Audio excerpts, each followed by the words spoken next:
Welcome to day 1 of Organizational Leadership One-on-One. This is day 2 if you're doing 2 courses with me, which is the first one was yesterday, Tuesday, on culturally informed financial education, and today's is Organizational Leadership 101. But today's an introductory class. Traditionally, our classes will be a little bit longer, but today we're going to go over what this class is about. What exactly did you sign up for? The class that you never asked for. Here we go. So today we're going to do Meet the Teacher. That's me, in case you didn't know. And we're going to do an introduction of the course, go over objectives and goals, and then a quick overview of organizational leadership. What does that mean and why should you care about it? So we're going to do those 3 things today. And then next time we'll go a little bit deeper into all the concepts. Meet the Teacher. Hi, my name is Dr. Melinda Jimenez Perez.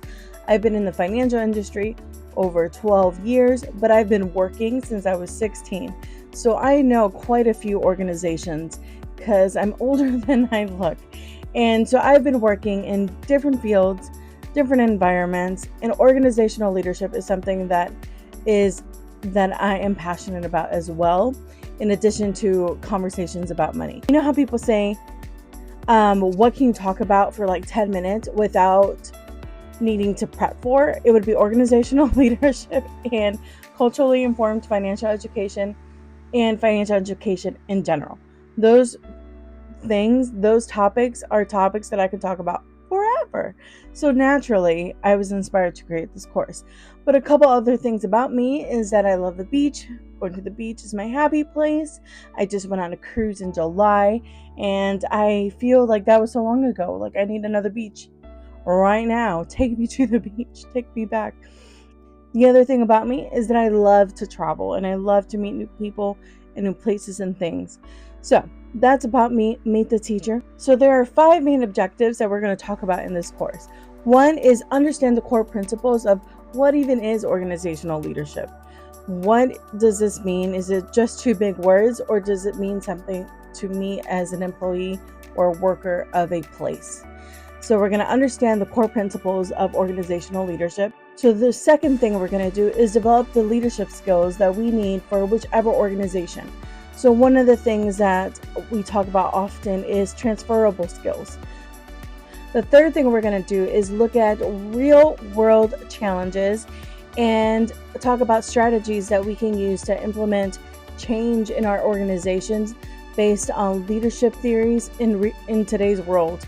So not no outdated information, but what can we do today that's going to be effective?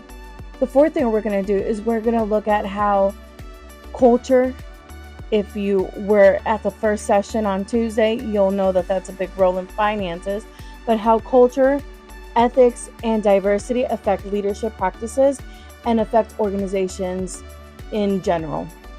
The fifth and final thing we're going to take a look at is understanding how leaders can motivate their teams effectively and what truly motivates employees. So we're going to look at these 5 objectives with the goal of equipping you, the student, with a comprehensive understanding of key leadership theories, the traits, behavioral theories, transformational leadership, and situational leadership. The second goal is to understand the skills that are needed for leadership versus management, which are 2 very different things. The third goal of this course is to foster an environment that we can work on our active communication skills and our active listening skills and strategic decision-making skills.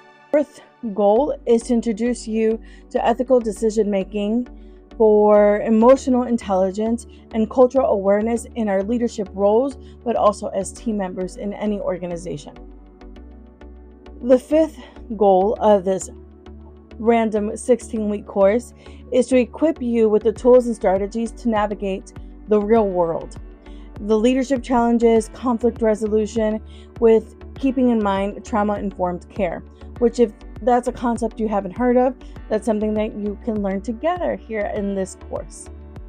So those cover our objectives and our goals. Next week, we will cover the definition of leadership, the role of a leader, the difference between management and leadership, and motivation. Throughout the 16 weeks, we will definitely go deeper into the definition of leadership, the role of a leader, the difference between management and leadership, and motivation.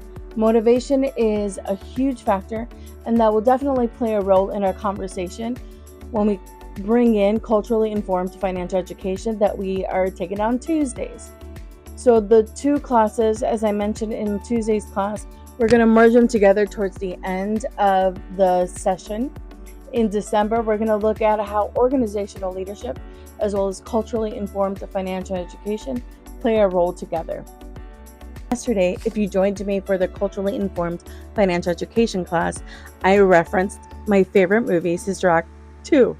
But today, as I was working on today's notes and today's topics that I wanted to discuss with you, I thought about Sister Act 1, which is also a really good movie. If you like musicals, I love musicals. I just do. I think they're fun.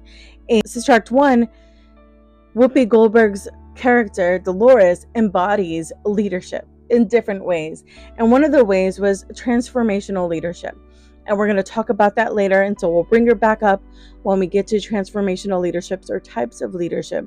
But she changes the attitudes and the sense of purpose of the organization she's with.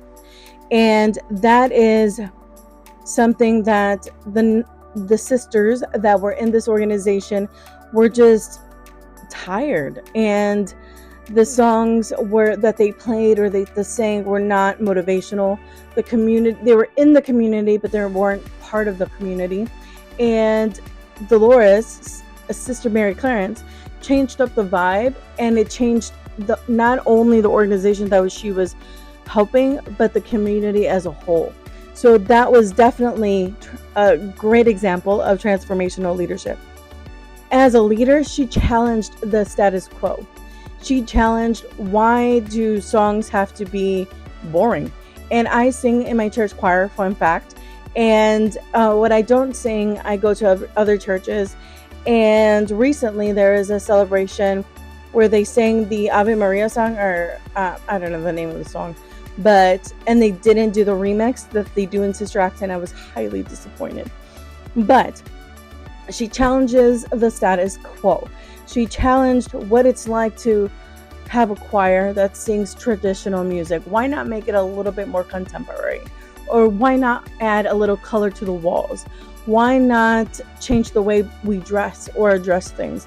So she did that through music. She challenged the status quo through music.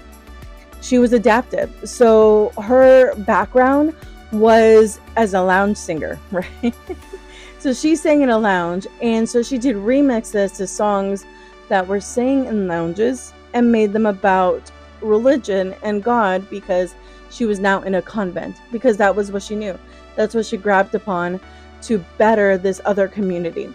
So being adaptive is a way of leadership that personified in Sister Act. I know, great reference. And empowerment and team building. So we also see where she brings the team together to want more for the community, want better for the community. And then they even bring her back for Sister Act 2 to do it again. So clearly it worked, not only once, but twice. And I'm excited about the third one. I have no idea what the topic is going to be, but I'm really excited. But she was a visionary leader. She knew what the choir could become, and she worked hard for them to get there.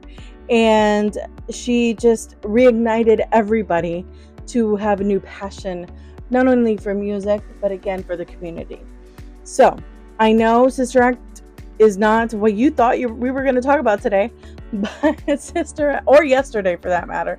But Sister Act is a good example of transformational leadership, visionary leadership, and adaptive leadership. So be sure, if you're bored or want something to watch this weekend and you like musicals, disclaimer, it is a musical. So there is music. They do bust out into music and singing. So keep that in mind if you're not a fan of musicals. So Whoopi's character, Dolores, ended up being not only a change for the group and the convent that she was living with, but also for the community. And so as employees, we work on not only in our organizations, but depending on our roles and what we do for our jobs, it can have a ripple effect outside of our community. So that is what leadership is about, understanding what our ripple effect is. Do we even want to cause an effect? Sometimes we don't, but we kind of do based on our jobs. And how do we balance that motivation of just wanting to get paid so that you can spend time with your family? And how can employers be better at balancing that act as well? So you want to work to live, not live to work, and how to manage that balance with your employer, but also with your corporate or job responsibilities, whether it's corporate or nonprofit, or whatever arena you work in. How to make that balance coexist with your realities of serving your organization, your community, and your family.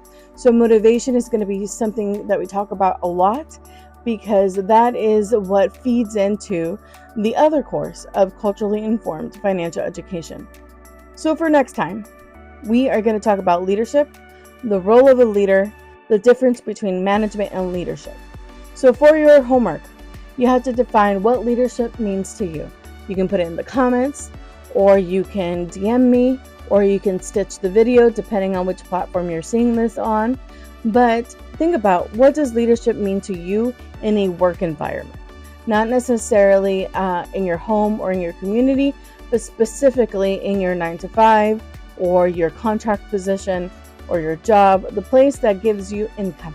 What is leadership? What does leadership mean to you there? And so today's class was just basic overview and introduction to this 16-week journey that we are about to embark on. Like a traditional course, the first day is usually fluff, introductions, getting to know you a little bit, getting to know me a little bit, and setting the tone for the rest of the semester. I hope you have a wonderful rest of your weekend. Tomorrow, join me on the Clock app for a live chat, and we could discuss a little bit deeper about what do you want to learn about organizational leadership. So, rules of engagement. What does this class, unofficial class, look like?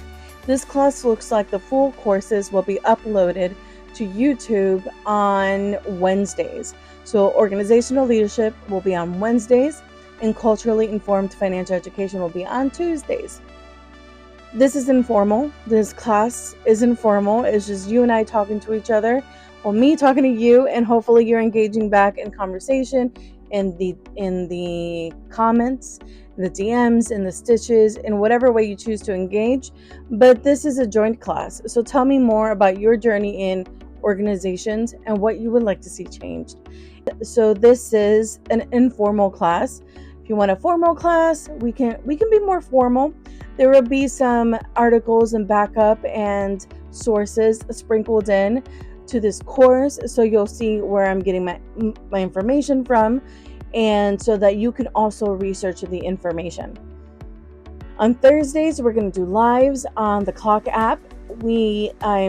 At this time, we're going to do it every Thursday until December, but please be sure to follow it just in case we don't do a live on a Thursday and we do it a different day. But please be sure to tune into that. That's a place where we can actually engage and converse together on these two topics that are great passions of mine and that I hope to merge over time. And be kind. Be kind to yourself, be kind to me, be kind to each other. This is a journey that we are going to go on together, and we're experimenting as we go. So it's not going to be perfect by any means, but it's going to be an adventure, and I'm always down for an adventure. So in addition to being kind to yourself, be open-minded. Be open to learning something new. Be open to engaging with your journey as what organizational leadership should look like, what is not working, and what is working. There's some organizations that are doing amazing things. There was one organization that I was researching, and people are saying, I don't want a cool breakout room. I rather have a bonus. And I had one organization that would give us lunch and would have a full stocked kitchen with breakfast things too and snacks. And for me, that was so convenient. I loved that because I didn't have to worry about I didn't have to think about what I was going to do for food. That was taken care of. That decision was taken care of for me, and that was great. I loved it. But they also paid me well. So I didn't feel like having breakfast and having lunch was something that was cutting into my pay, because at that time I was making really good money at that organization. Understanding, being open to thinking about organizations in different ways, even if you work hybrid or remote, what does that look like to you? Because leadership is not just about the presence, but the strategic goals for the organization as a whole. Be kind and be open. That's all I ask.